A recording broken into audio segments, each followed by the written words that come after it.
ख्रिस्ताठाळी जमलेल्या माझ्या प्रिय मित्रांनो, नाताळच्या सणासाठी आता फार कमी दिवस उरलेले आहेत आणि या दिवसांमध्ये आपण पाहतो की सर्व ठिकाणी गायीचे गोठे बनवण्यात येतात. वेगवेगळ्या ठिकाणी वेगवेगळे विषय घेऊन अतिशय चांगल्या प्रकारे आपण पाहतो गायीचे गोठे बनवण्यात येतात. तरी गायीची गोठा करण्याची जी पद्धत आहे, जी रीत आहे, ती कधी सुरू झाली, कशी सुरू झाली, कोणी पहिला गायीचा गोठा केला आणि कशासाठी केला, तो जो गायीचा गोठा त्याने केला तो करण्यामागे त्याची प्रेरणा काय होती, हे याच्याविषयी आज आपण थोड्या वेळ मननचिंतन करणार आहोत.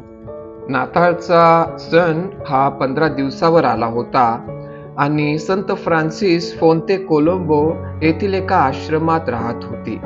ते रोमवरून आले होते कारण त्यांना त्यांच्या नियमाची मान्यता पोप महाशयांनी दिली होती. या वर्षी ख्रिसमस कसा साजरा करावा ह्याचा विचार त्याच्या मनात येत होता. तेव्हा त्याने पवित्र भूमी बेथलेहेम येथे जी त्याने भेट दिली होती त्याची त्याला आठवण झाली.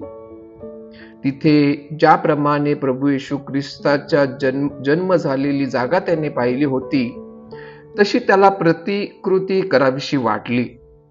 ग्रेचो या ठिकाणी एक गुहा होती.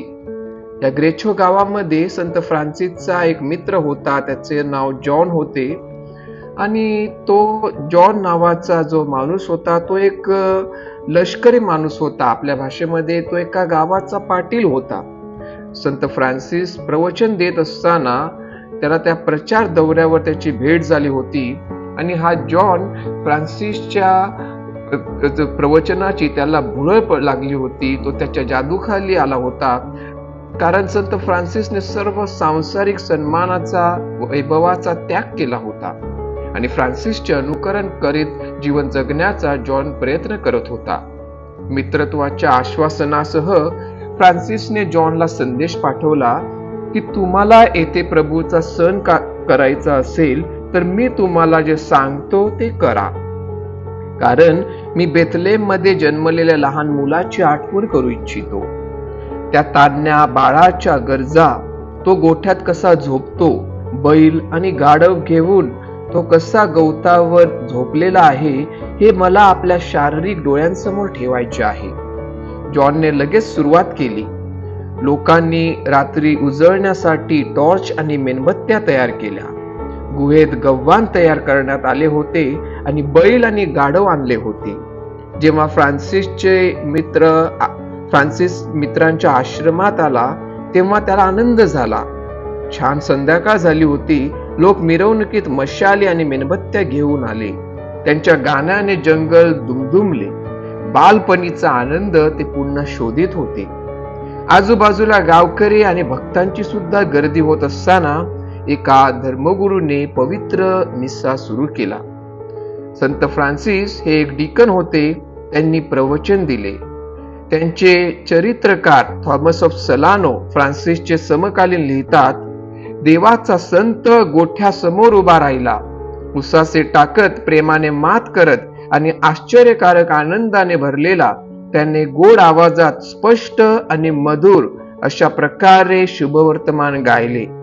मग त्याने आजूबाजूला उभ्या असलेल्या लोकांना उपदेश केला आणि गरीब राजाच्या जन्माविषयी आणि बेथलेहमच्या छोट्या शहराविषयी मोहक शब्द बोलले.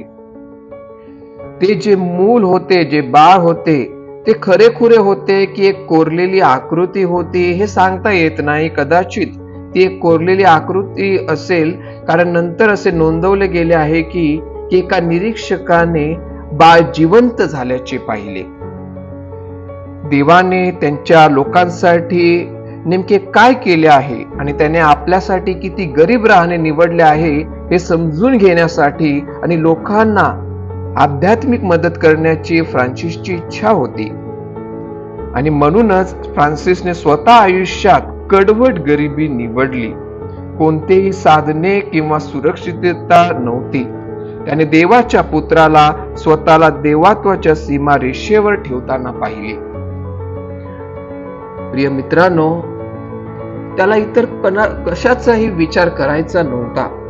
त्याला संत फ्रान्सिसला त्याच्या आयुष्यात फक्त बेथलेहम आणि काल्वरी या दोन्हीच गोष्टीविषयी चिंतन करून आपले जीवन जगायचे होते. त्याचे जीवन दारिद्र्य आणि नम्रता सद्गुणांवर केंद्रित होते. त्याने आपल्या मित्रांना भीक मागण्यास लाज वाटू नये असे सांगितले, कारण देव स्वतःच आपल्यासाठी गरीब बनला आहे. गरिबी हा वारसा आहे जो आपल्या प्रभू येशू ख्रिस्ताने आपल्याला मिळवला आहे. सलानुचा थॉमस म्हणतो, तो अनेकदा अश्रूंनी ख्रिस्त आणि त्याच्या पवित्र आईच्या उजाडपणाचे मनन करत असे आणि त्याने असे मानले की गरिबी ही सद्गुणांची राणी आहे, कारण ती राजा आणि त्याच्या आईमध्ये खूप तेजस्वीपणे प्रकट झाली होती. फ्रान्सिसचे दुःख आणि ख्रिस्ताच्या उत्कटतेबद्दल प्रेम आणि करुणा इतकी खोल होती की त्याला आता स्वतःच्या वेदनांची सुद्धा पर्वा नव्हती. या भक्तीचा कसा प्रसार झाला? संत फ्रान्सिसने कॅथलिक जगाला आपल्या साध्या आणि उत्साही उत्सवाने रोमांचित केले.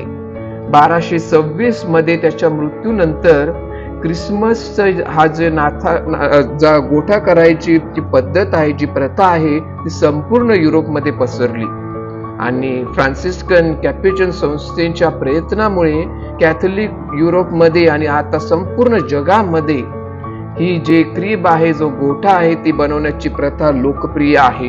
घरोघरी लोक वेगवेगळ्या प्रकारे आपण पाहतो की गायीचे गोठे बनवतात. आज व्हॅटिकन मध्ये सुद्धा आपण पाहत आहोत की पहिल्याप्रमाणे जो पहिला गोठा संत फ्रान्सिसने बनवला होता त्याची प्रतिकृती येथे आपल्या समोर मांडण्यात आलेली आहे. जगभरातील लोक येऊन आज पाहत आहेत की कशा प्रकारे हा जो पहिला गोठा होता तो संत फ्रान्सिसने तयार केला होता.